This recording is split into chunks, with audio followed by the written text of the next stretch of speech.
TNGOs ఆధ్వర్యంలో ముజీబ్ గారి నాయకత్వంలో రాష్ట్ర అధ్యక్షులు రాజేందర్ గారు, ప్రధాన కార్యదర్శి ప్రతాప్ గారి నేతృత్వంలో మరి గతంలో కూడా మా రవీందర్ రెడ్డి గారి నేతృత్వంలో కూడా కంటిన్యూ వాడడం జరిగింది. స్వతహాగా ఆరోగ్యంగా ఉండాలంటే ఉద్యోగులు కొంత ఫిజికల్ ఫిట్నెస్ ఉండాలి. ఆరోగ్యంగా ఉంటే మంచి పని చేయడానికి కూడా ఇంకెక్కువ అవకాశం ఉంటుంది. ఎప్పుడు ఒత్తిళ్లతో ఉండకుండా కొంత మానసికంగా ఉల్లాసంగా ఉండాలని చెప్పని మరి హైదరాబాద్ జరుగుతూ ఉన్నాయి. ఈరోజు అన్ని డిపార్ట్మెంట్ క్రికెట్ లీగ్ ఏర్పాటు చేసుకోవడం, ఒక ఐక్యత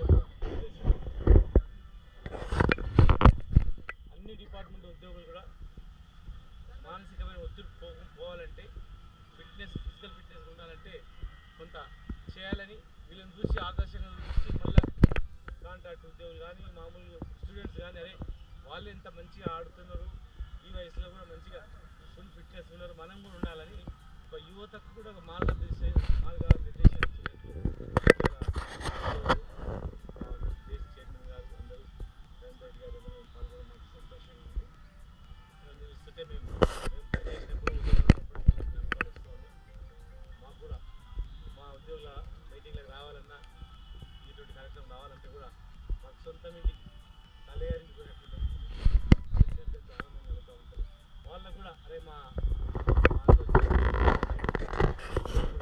చెప్పి వాళ్ళు కూడా సొంతంగా ఎన్నో కార్యక్రమాలు చేయాలి. ఉద్యోగుల సమస్యలపై కూడా నిరంతరం పోరాటం చేసినటువంటి సంగతి అట్లా టీఎన్జిఓస్ టీటీఓస్ ఆధ్వర్యంలో మరి క్లాస్ 4 ఎంప్లాయీస్ అందరూ కూడా కలిసి మరి తెలంగాణ ఉద్యమంలో కూడా చురుకైన పాత్ర పోషించి నేడు ఈ ప్రభుత్వంలో ఎన్నో పథకాలు రావడానికి కూడా ఉద్యోగులే కారణం. ఎన్నో పథకాలు అమలు చేయడంలో కూడా ఉద్యోగులే. మరి ఆనాడు ఉద్యమంగా నాయకులుగా ఉన్న కేసీఆర్ గారు ముఖ్యమంత్రిగా ఉండడం పనిచేస్తున్నందుకు వారిని అభినందిస్తూ మరి వాళ్ళు హైదరాబాద్ ముజీబ్ గారి ఆధ్వర్యంలో మంచి కార్యక్రమాలు సేవా కార్యక్రమాలు ప్రత్యేకంగా వారిని వారి బృందాన్ని ప్రధాన రెడ్డి గారిని ఇంకా మహిళా సంఘాన్ని అందరినీ మనస్ఫూర్తిగా అభినందిస్తున్నాను.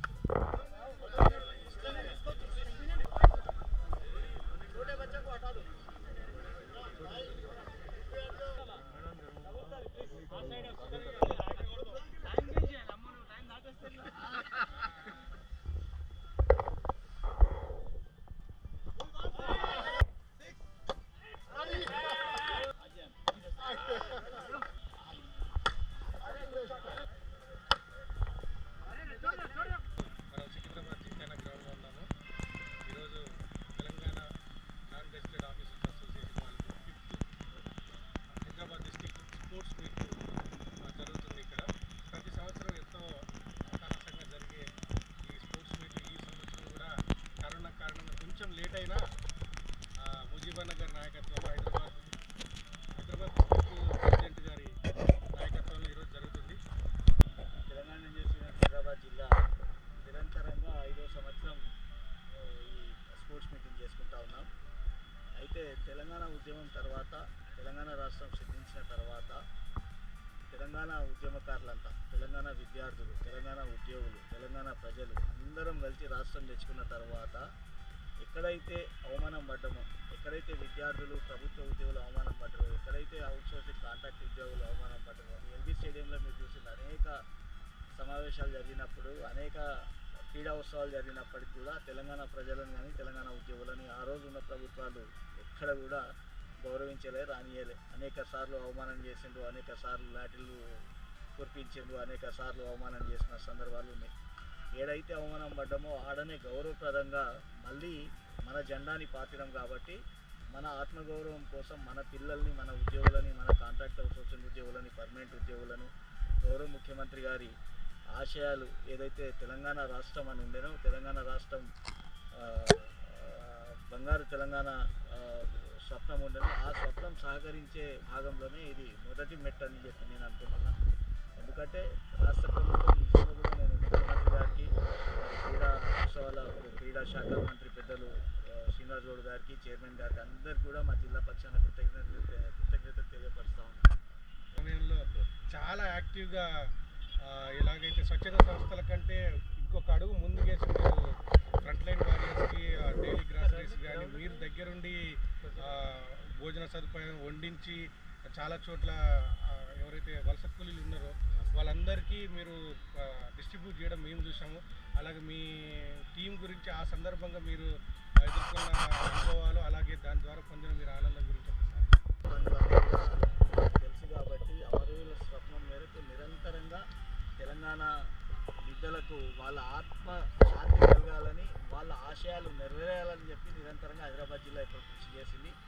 దాంట్లో భాగంగానే మరి గౌరవ ముఖ్యమంత్రి గారు ఎప్పుడైతే దేశంలో కరోనా వచ్చిందో, ఎప్పుడైతే రాష్ట్రంలో ప్రవేశమైందో ఆ రోజే ముఖ్యమంత్రి గారు చెప్పిండ్రు, ఇక రాష్ట్రం మీ చేతిలో ఉంది, రాష్ట్రాన్ని మంచిగా చూసుకోవాలి, రాష్ట్రాన్ని ఆర్థికంగా రాష్ట్రాన్ని మీరు ఏ విధంగా సహాయం చేయగలుగుతారో ప్రజలకు మీరు ఆదుకోవాలని చెప్పి వారు విజ్ఞప్తి చేయడం జరిగింది. వారి విజ్ఞప్తి మేరకు, వారి ఆలోచన మేరకు మా రాష్ట్ర అధ్యక్షుడు ఇచ్చిన ఆలోచన మేరకు హైదరాబాద్ జిల్లా మేము ఎగ్జిక్యూటివ్ సమావేశం తీసుకొని వ్యక్తిగతంగా నేను, నా కుటుంబ సభ్యులు, నా హైదరాబాద్ జిల్లా మేమందరం కూడా కలిసి 54 రోజులు నిరంతరంగా ఈ కోవిడ్ పేషెంట్లకు సహకారం, అంటే కుటుంబాలకు సహకారం చేయడం జరిగింది.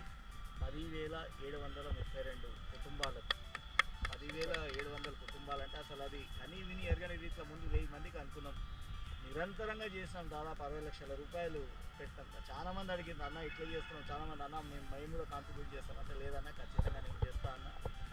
హైదరాబాద్ జిల్లా నిజంగా కూడా మీరు అడిగిండ్రు, మీరు మీ ఎగ్జిక్యూటివ్ ఏ ఫోర్స్తో నా పని చేసిందని. ఈరోజు ఆ తెలంగాణ విద్యార్థులు ఎవరైతే పిల్లలు ఉన్నారో, మా కుటుంబ సభ్యులు, అంటే నా కొడుకు కావచ్చు, మా శ్రీనివాస్ కొడుకు కావచ్చు, విక్రమ్ పిల్లలు కావచ్చు, దేవేందర్ గారి పిల్లలు కావచ్చు, వీరందరూ కూడా ఈరోజు మళ్ళీ వారు మా ఎంబట కోవిడ్లో 54 రోజులు ఆ యువకులంతా పనిచేసిండ్రు.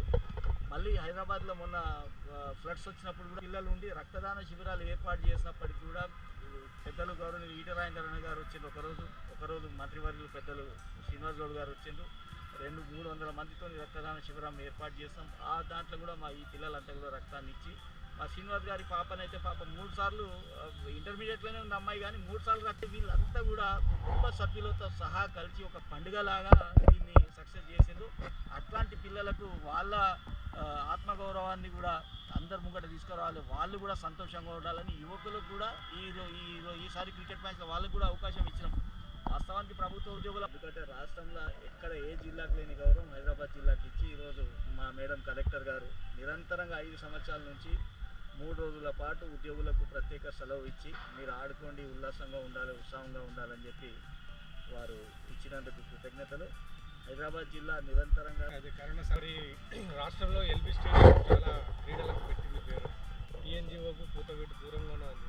అలాంటి ఎల్బీ స్టేడియం కాకుండా ఇక్కడనే ప్రతి సంవత్సరం మీరు నిర్వహించడానికి కారణం అంటే, ఇప్పుడు ఏమైపోయిందంటే హైదరాబాద్ వచ్చే వరకు ఏమనుకుంటున్నారంటే, హైదరాబాద్ అంటే ట్యాంక్ బండ్ నుంచి అవతల నుంచి ఆడవరకే హైదరాబాద్ ఉందంట. హైదరాబాద్ సికింద్రాబాద్ కాస్మోపాలిటన్ సిటీలు అయినా ఇది కూడా హైదరాబాద్లో గౌరవం, హైదరాబాద్లో భాగమే అని చెప్పి ఎవరు కూడా అనుకోలేదు. నేను హైదరాబాద్ జిల్లా అధ్యక్షునిగా, నేను మా కార్యవర్గం, ఇది కూడా మా గ్రౌండ్, ఇది కూడా మా గడ్డ, ఈడ కూడా ఉద్యమాలు చేస్తాం, ఈడ కూడా మా చెమటను మా రక్తాన్ని చిందించాం. కాబట్టి ఖచ్చితంగా దీన్ని కూడా గౌరవించుకోవాలని ఒక 3 రోజులు, అంటే క్వార్టర్ ఫైనల్ వరకు 20 టీంలు కరోనా ఉన్నప్పటికీ మరి క్వార్టర్ ఫైనల్ వరకు ఇక్కడ ఒక 12-14 మ్యాచ్లు ఇక్కడ అవుతాయి. దీని తర్వాత సెమీఫైనల్, ఫైనల్ గౌరవ స్పోర్ట్స్ మీట్ ఎన్ని రోజుల పాటు జరుగుతుందన్నా? ఎన్ని టీంలు, ఎవరెవరు, ఏ డిపార్ట్మెంట్ వాళ్ళు ఇంట్లో మొత్తం 20 టీంలు, 19 నుంచి 20 టీంలు. దీంట్లో అన్ని హైదరాబాద్లో ఉన్న అన్ని department, civil supplies department, DEO Hyderabad school education department, stamps and registration department, water works department, excise and prohibition department, Osmania general hospital, Osmania medical college, Gandhi general hospital, Gandhi hospital, Gandhi administration block, ESI hospital, మరి ఈ తెలంగాణ యూత్ ఫోర్స్ వాళ్ళే కాకుండా Telangana work board employees, ఇంకెవరు మళ్ళీ మా హైదరాబాద్ జిల్లా team కూడా TNGOs 11 team. అంటే ఇట్లాంటివన్నీ కూడా ఒక రెవెన్యూ డిపార్ట్మెంట్, ఎంఆర్ఓలు, వీళ్ళందరినీ కూడా ఈసారి అవకాశం ఇచ్చినాం. మళ్ళీ అగ్రికల్చర్ యూనివర్సిటీ టీమ్స్ ఒకటి, వాళ్ళకి ప్రత్యేకంగా మళ్ళీ 4వ తరగతి ఉద్యోగులు కూడా అన్నా మేము నిరంతరంగా మీ హైదరాబాద్ జింకానా గ్రౌండ్లో టీఎన్జిఓకి సంబంధించిన 5th స్పోర్ట్స్ మీట్ హైదరాబాద్ జిల్లా ప్రెసిడెంట్ మన ముజీబన్న గారి యొక్క సందేశం. సో ఈ స్పోర్ట్స్ మీట్ ఎప్పుడు ఇలాగే ప్రతి సంవత్సరం జరగాలని, ఇంకా ఎక్కువ డిపార్ట్మెంట్లు ఇందులో పార్టిసిపేట్ చేసి ఉద్యోగులందరూ ఒకటే అన్న సందేశాన్ని పంపించడమే దీని యొక్క ముఖ్య ఉద్దేశం. దాంతో పాటుగా వారం రోజులు కష్టపడి పనిచేసే వాళ్ళకి సంవత్సరంలో కనీసం ఒక రిలాక్సేషన్, ఒక రిఫ్రెష్మెంట్ లాగా ఉండాలన్న ఆలోచన కూడా తద్వారా ఫ్రెష్ మైండ్తో పనిచేసే ఉద్యోగుల వల్ల రాష్ట్ర ప్రభుత్వంలో కూడా మంచి ఫలితాలు రాబట్టే అవకాశం ఉంది. సో ఇది ఈరోజు సికింద్రాబాద్ జింకానా గ్రౌండ్లో ముజీబన్న గారి యొక్క సందేశం. థ్యాంక్ యూ అండి అన్న. Wish you all the best, success కావాలని కోరుకుంటున్నాను.